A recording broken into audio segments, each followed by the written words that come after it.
Get out of here. I don't serve veterans and dogs.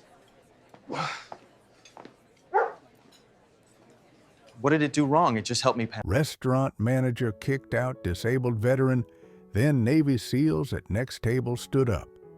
The warm amber lighting of Bella Vista, an upscale Italian restaurant in downtown San Diego, cast a welcoming glow across the dining room as 34-year-old Staff Sergeant Jake Morrison carefully maneuvered his wheelchair through the entrance. His service dog Rex, a golden retriever trained to assist with his mobility and PTSD, walked calmly beside him wearing his official service animal vest with clear identification markings. Jake had been looking forward to this dinner for weeks. It was the first time since his injury 2 years ago that he felt confident enough to dine alone at a nice restaurant. The IED explosion in Afghanistan that had taken both his legs and left him with traumatic brain injury had also shattered his confidence in social situations. But tonight, on the second anniversary of his medical retirement, he had decided to celebrate his progress and independence. The restaurant was moderately busy for a Thursday evening, with couples enjoying intimate dinners and business associates conducting meetings over wine and pasta. Jake had made a reservation specifically requesting a wheelchair-accessible table, and the hostess had confirmed that accommodations would be ready for him. What Jake didn't know was that the restaurant's manager, Vincent Caruso, was having the worst week of his career. 2 negative reviews on social media had criticized the restaurant's service. A food critic was rumored to be dining anonymously sometime this week, and the owner had been pressuring him to increase profits by turning tables faster and maintaining the restaurant's upscale image.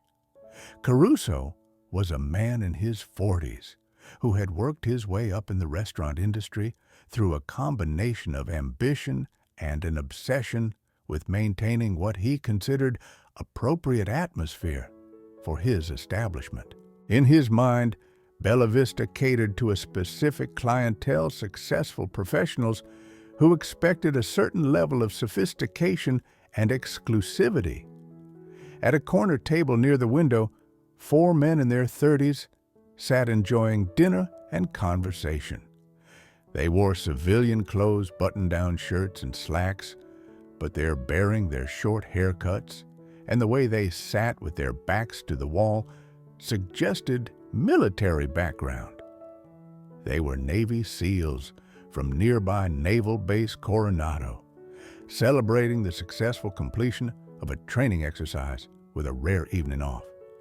Lieutenant Commander Marcus Shark Rodriguez Petty, Officer First Class David Tank Thompson, Petty Officer Second Class Carlos Viper Martinez, and Petty Officer Third Class Tommy Ghost Chin had been through multiple deployments together and shared the unbreakable bond that comes from facing life and death situations as a team.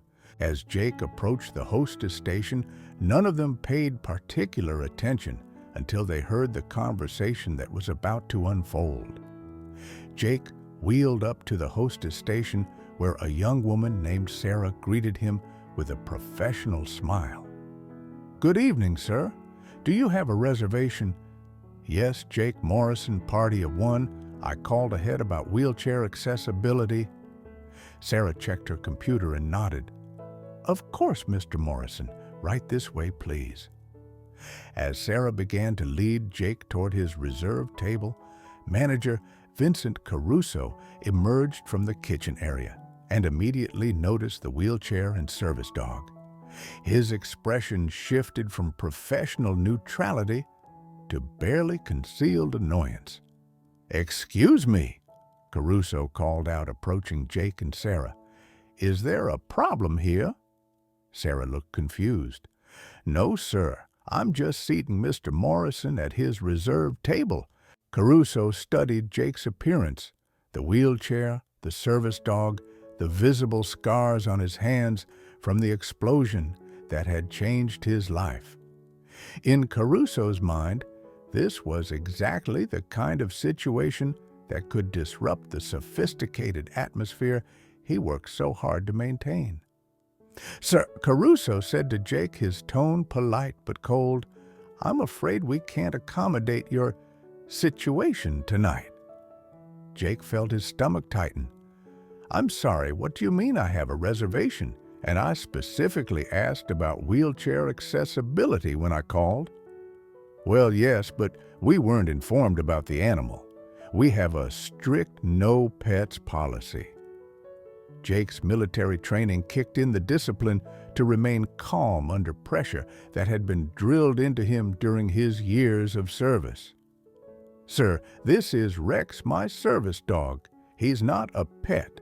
He's a trained medical assistance animal, which is protected under the Americans with Disabilities Act." Caruso's expression hardened. "Sir, I understand you may have some kind of emotional support animal, but this is a fine dining establishment. Other customers shouldn't have to deal with animals while they're trying to enjoy their meals." "Mr. Caruso," Sarah interjected quietly, "service dogs are legally allowed in restaurants. I learned about this in our training." Caruso shot Sarah a look that made it clear she should stay out of the conversation. "Sarah, please return to your station." "Sir," he turned back to Jake, "I'm going to have to ask you to leave." At the corner table, the four SEALs had stopped their conversation and were now listening intently to what was happening at the hostess station. Lieutenant Commander Rodriguez recognized the signs immediately, a veteran being discriminated against because of his disabilities. Jake felt the familiar surge of anger and frustration that he had been working to control since his injury. "Sir, I'm a disabled veteran. Rex is a trained service dog who assists with my mobility and medical conditions. You cannot legally refuse service based on my disability." Caruso's voice rose slightly, attracting attention from other diners. "Sir, I don't care what your situation is. You're disrupting other customers, and I'm asking you to leave voluntarily before I have to call security." The restaurant had grown quieter as other patrons began to notice the confrontation. Some looked sympathetic to Jake's situation, while others seemed uncomfortable with the disruption to their evening. Jake looked around the dining room, feeling the familiar shame and isolation that had plagued him since his injury. He had worked so hard to build up the confidence to go out in public, and now he was being humiliated in front of a room full of strangers. "I just want to have dinner," Jake said quietly, his voice carrying the exhaustion of someone who had fought this battle too many times. "And I want you to leave," Caruso replied firmly. "Now." It was at this moment that Lieutenant Commander Rodriguez stood up from his table, his movements smooth and deliberate. His three teammates immediately followed suit, their chairs scraping against the floor in unison. The sound of 4 chairs moving simultaneously caught everyone's attention, including Caruso's. Lieutenant Commander Rodriguez approached the hostess station with the measured stride of someone accustomed to command. His 3 teammates flanked him in a formation that was casual but unmistakably military. The other diners in the restaurant sensed the shift in atmosphere as the 4 men moved with purpose toward the confrontation. "Excuse me," Rodriguez said, his voice carrying the authority of someone who had led men in combat. "Is there a problem here?" Caruso turned to face the 4 men, immediately noting their military bearing and the confidence in their movements. "Sir, this is a private matter between the restaurant and this customer. I'd appreciate it if you'd return to your table." Rodriguez looked at Jake, taking in the wheelchair, the service dog, and the obvious distress on the young veteran's face. He had seen that look before in field hospitals and VA waiting rooms, in the eyes of warriors who had given everything for their country only to face discrimination and disrespect at home. Staff Sergeant Rodriguez said, reading Jake's bearing and estimating his rank, "What's the situation?" Jake was surprised to be addressed by his military rank. "Sir, I have a reservation, but the manager is refusing to serve me because of my service dog." Rodriguez's expression hardened as he turned back to Caruso. "Manager, this man is a disabled veteran with a legitimate service animal. You're violating federal law by refusing him service." Caruso felt his authority being challenged and responded defensively. "Sir, I don't know who you think you are, but this is my restaurant and I decide who gets served here." Petty Officer Thompson stepped forward, his massive frame making Caruso take an involuntary step backward. "Actually, the Americans with Disabilities Act decides who gets served here, and right now you're breaking federal law." The restaurant had grown completely quiet. Other diners were now openly watching the confrontation, many pulling out their phones to record what was happening. Caruso looked around nervously, realizing that the situation was escalating beyond his control. "Gentlemen, I'm going to have to ask all of you to leave or I'll call the police." Rodriguez smiled, but there was no warmth in it. "Please do call the police. I'd love to have them explain disability law to you." Petty Officer Martinez approached Jake's wheelchair. "Brother, what unit did you serve with?" "3rd Infantry Division, sir. 2 tours in Afghanistan before—" Jake gestured toward his missing legs. Martinez nodded with respect. "Carlos Martinez, Navy SEALs. This is my team. We've got your back." The simple statement carried enormous weight. In the military community, having someone's back wasn't just a figure of speech. It was a sacred commitment. Caruso was beginning to understand that he was facing more than just difficult customers. These men had the bearing and confidence of elite military personnel, and they were clearly prepared to escalate the situation if necessary. "Look," Caruso said, trying to regain control, "maybe we can work something out, but the dog has to stay outside." Rodriguez's voice took on the steel that had commanded respect in combat zones around the world. "The dog stays with his handler. That's not negotiable." Petty Officer Chin, who had been quietly observing, spoke up. "Sir, my cousin has a service dog for his PTSD. These animals are trained medical equipment, not pets. They're as essential as a wheelchair or a prosthetic limb." Sarah, the hostess, had been watching the confrontation with growing distress. She approached Caruso with obvious nervousness. "Mr. Caruso, I really think we should seat Mr. Morrison. The law is very clear about service animals." Caruso spun around to face Sarah. "You're out of line. Get back to your station or you'll be looking for another job." This was a mistake. Rodriguez stepped closer to Caruso, his voice dropping to a level that was somehow more threatening than shouting. "Sir, you just threatened to fire an employee for trying to follow federal law. That's retaliation, and it's also illegal."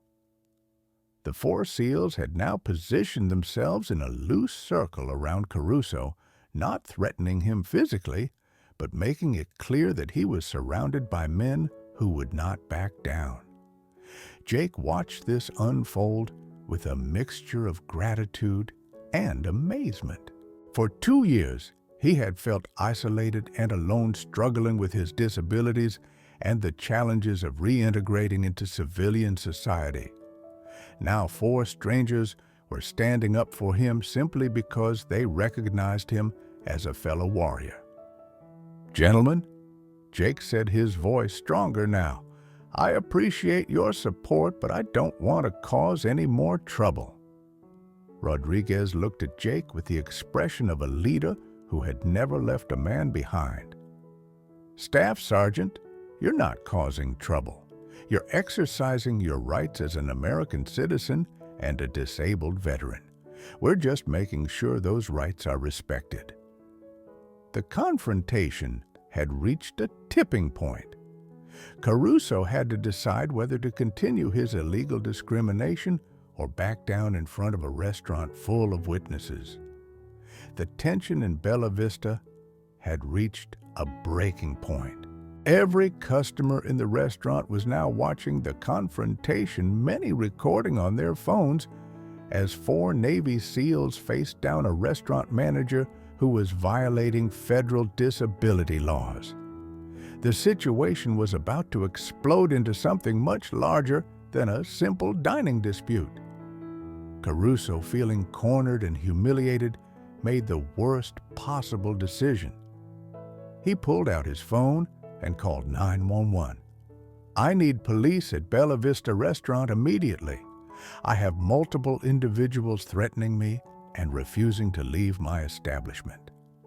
Rodriguez raised an eyebrow. "Threatening you, sir? We haven't made a single threat. We're simply ensuring that a disabled veteran receives the service he's legally entitled to." While they waited for police to arrive, other customers began to speak up. An elderly woman at a nearby table stood up and addressed Caruso directly. "Young man, I've been watching this entire situation, and you should be ashamed of yourself.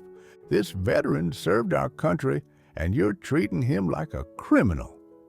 A businessman at another table called out, "I'm a lawyer, and what you're doing is clearly illegal. This man has every right to be here with his service dog."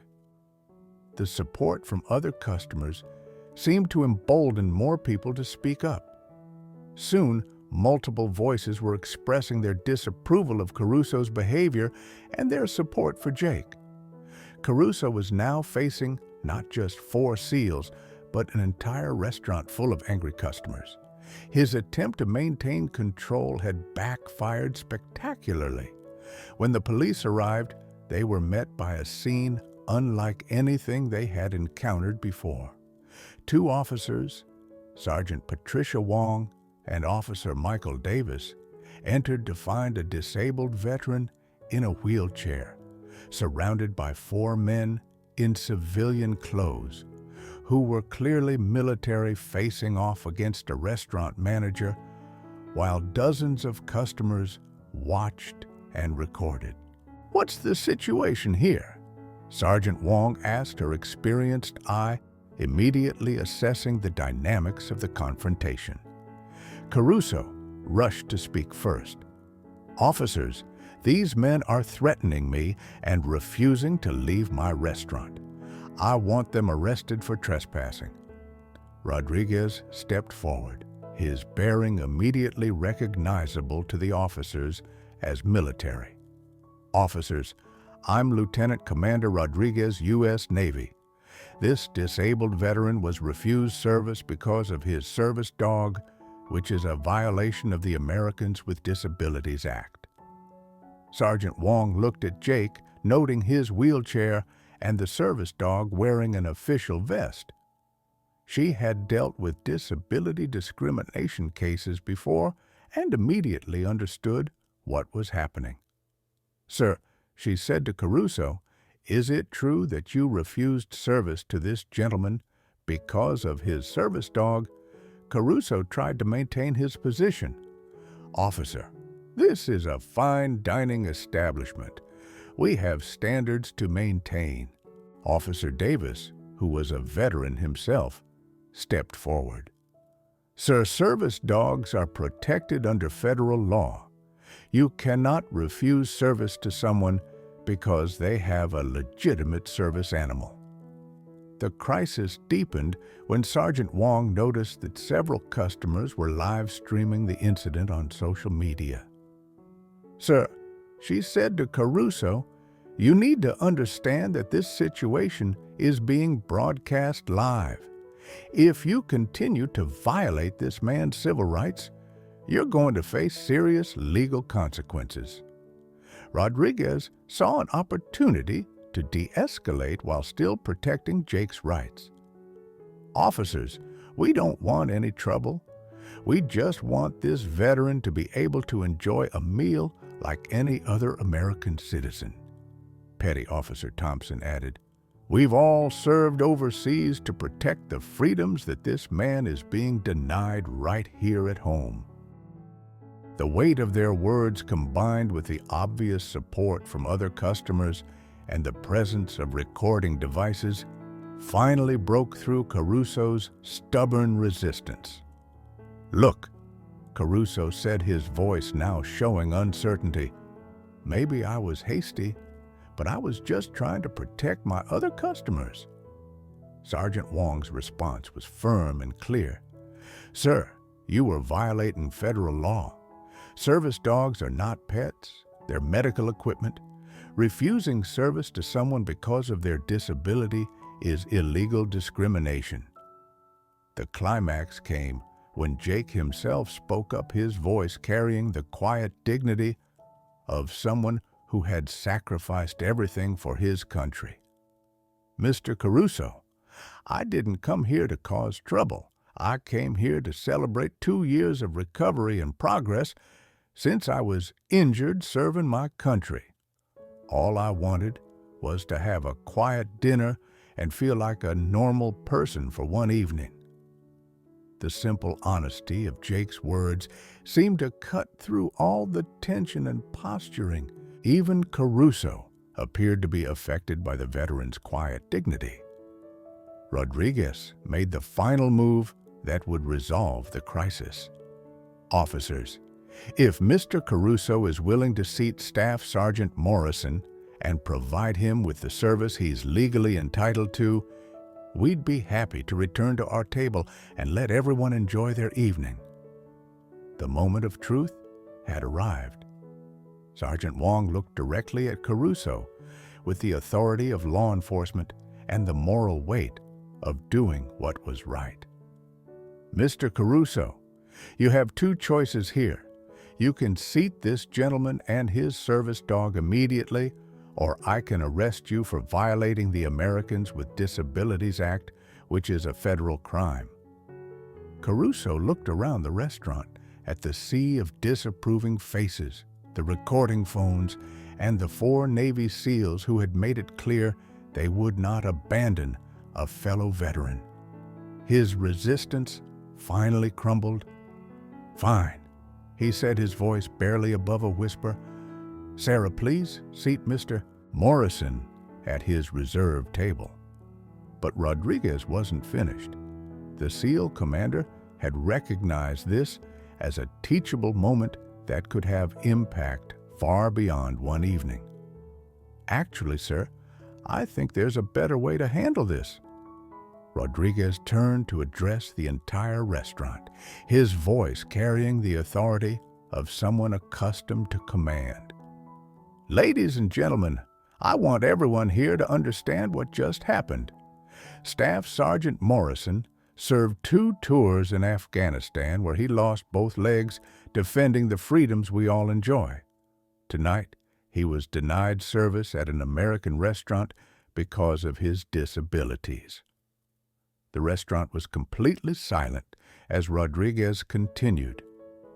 "This man didn't ask for special treatment. He didn't demand recognition for his service. He just wanted to have dinner like any other American citizen. But he was refused that basic dignity because someone decided that his service dog and wheelchair didn't fit the image of this establishment." Rodriguez gestured toward his teammates. "We're Navy SEALs.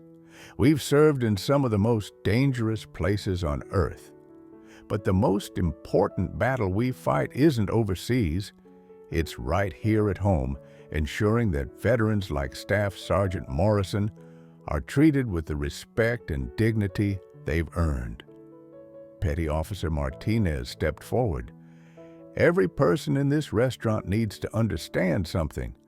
When you see a veteran with a service dog, you're looking at someone who sacrificed their body and mind for your freedom. That service dog isn't a pet, it's a lifeline that helps them navigate a world that their injuries have made more difficult. The emotional climax came when Jake himself addressed the restaurant. Using his wheelchair's controls, he moved to the center of the dining room where everyone could see and hear him clearly. My name is Jake Morrison. 2 years ago, I was leading a patrol in Afghanistan when an IED exploded under our vehicle.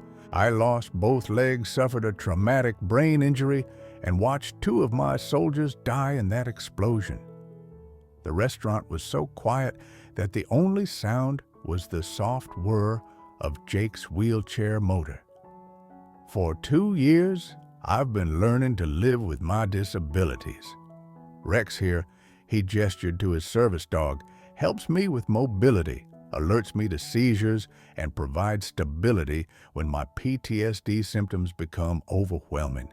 He's not a pet, he's my lifeline to independence. Jake's voice grew stronger as he continued. Tonight was supposed to be a celebration. It's been 2 years since my injury, and I finally felt confident enough to go out to dinner alone. I wanted to prove to myself that I could still be a normal person, that I could still participate in society. He looked directly at Caruso. Mr. Caruso, when you refused to serve me, you didn't just deny me a meal. You told me that my sacrifice doesn't matter, that my disabilities make me unwelcome in polite society, that I should hide at home rather than participate in the community I fought to protect. The impact of Jake's words was visible on every face in the restaurant. Several people were openly crying, and even Caruso appeared to be struggling with emotion. Rodriguez stepped beside Jake's wheelchair. Staff Sergeant Morrison represents the best of America.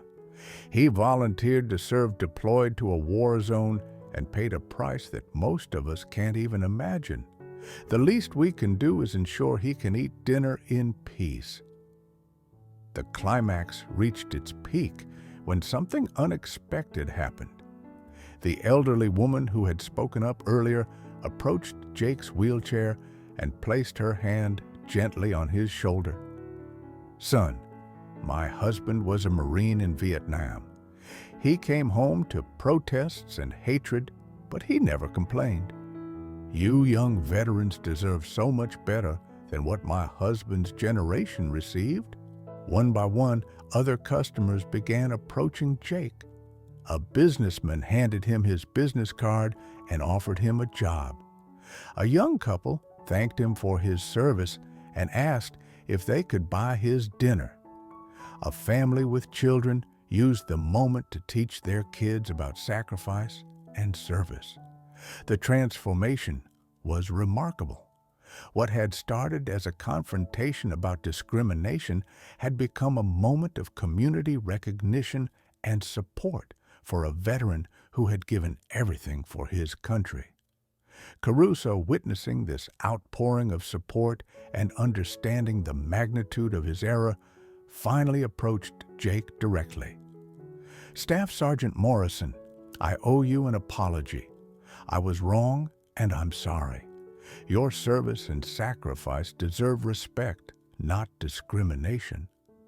Jake looked at Caruso for a long moment before responding. Mr. Caruso, I accept your apology, but I want you to understand that this isn't just about me. There are thousands of disabled veterans who face this kind of discrimination every day. They deserve better. Rodriguez made the final gesture that would transform this incident into lasting change. Mr. Caruso, we'd like to propose something. What if Bella Vista became a veteran-friendly restaurant?